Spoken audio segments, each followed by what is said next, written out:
बिहार के सुपौल में पुलिस ने 2 एसयूवी कारों से भारी मात्रा में कोडिन कफ सिरप बरामद किया। हैरान करने की बात यह है कि जिन कारों से कोडिन कफ सिरप मिला उसमें बिहार विधानसभा पास का स्टिकर लगा था। पुलिस ने जब कारों की चेकिंग के लिए रोका तो 2 एसयूवी कार से कोडिन सिरप की 3,280 बोतलें मिली। पुलिस ने 5 तस्करों को गिरफ्तार किया। 2 टू व्हीलर, 4 मोबाइल, 25,000 कैश भी जब्त किया। बरामद कफ सिरप की कीमत करीब 6 लाख रुपए। जोधपुर में दबंगों ने बुलडोजर से तांडव मचा दिया। आपसी रंजिश में उन्होंने बुलडोजर को ही अपना हथियार बना लिया।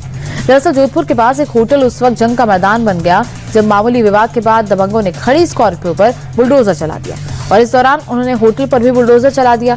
घटना के बाद हड़कंप मच गया। होटल संचालक ने आरोप लगाया कि उसे जान से मारने की कोशिश की गई। पुलिस ने मामला दर्ज कर 2 आरोपियों को गिरफ्तार किया। बाकी की तलाश जारी। गुजरात के साबरकांठा में नकली दूध की फैक्ट्री का भांडाफोड़ हुआ। खाद्य विभाग ने सत्या डेयरी पर छापा मारकर 1300 लीटर नकली दूध के साथ 5 लोगों को गिरफ्तार किया। Caustic soda, urea, detergent powder, soybean oil और पामोलिन मिलाकर नकली दूध तैयार किया जा रहा था। रेड के दौरान कई ब्रांडेड दूध कंपनियों के रैपर भी बरामद हुए। दूध बनाने की बड़ी मशीनें भी जब्त की गई। 2 दिन पहले राजस्थान के टोंक में भी ऐसी ही फैक्ट्री पकड़ी गई थी। श्रीनगर लेह नेशनल हाईवे पर जौजिला के पास जबरदस्त बर्फबारी हुई। भीषण बर्फबारी के चलते सड़कों पर बर्फ की मोटी परत जम गई और इसके चलते यातायात पूरी तरह ठप हो गया। बीआरओ सड़क से बर्फ हटाने के काम में जुट गई। पहाड़ों ने भी बर्फ की सफेद चादर ओढ़ ली तो वहीं श्रीनगर में भी शीतलहर का प्रकोप जारी है। तापमान गिरने से ठिठुरन बढ़ गई है। भारत अमेरिका के बीच ट्रेड डील आज से लागू हो गई है। इसी पर केंद्रीय वाणिज्य मंत्री पीयूष गोयल प्रेस कॉन्फ्रेंस कर रहे हैं। पीयूष गोयल ने कहा कि भविष्य को देखते हुए अमेरिका से ट्रेड डील की गई। विकसित भारत की यात्रा का आज अहम दिन है। आज का दिन स्वर्णिम अक्षरों में लिखा जाएगा। ट्रेड डील से देश में नए अवसर खुलेंगे। डील में देश के किसानों का पूरा संरक्षण है। कुछ लोग जो भारत के किसानों के विरोधी है, भारत के किसानों की चिंता नहीं करते हैं, भारत को गुमराह करने की कोशिश करते हैं, ऐसे कुछ लोगों को आज ये देख के हैरानी हो रही है कि कैसे भारत और यूएस के इस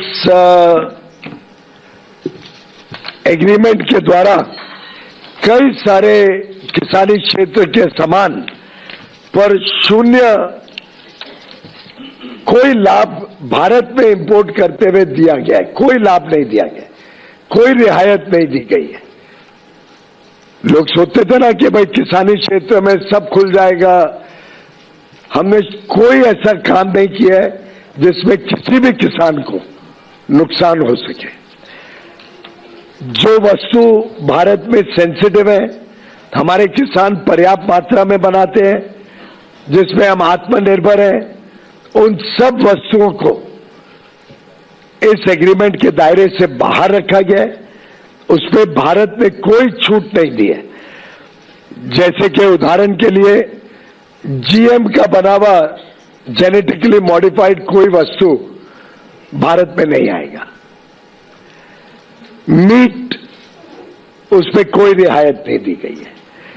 पोल्ट्री कोई रियायत नहीं दी गई है। डेयरी के कोई वस्तु के ऊपर कोई रियायत नहीं दी गई है।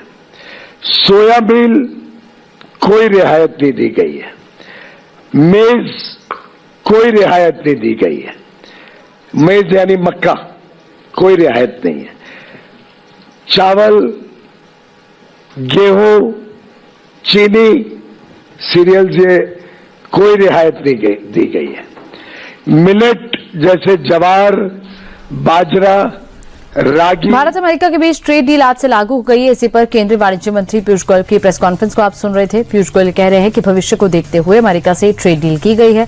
विकसित भारत की यात्रा का आज अहम दिन है। आज का दिन स्वर्णिम अक्षरों में लिखा जाएगा।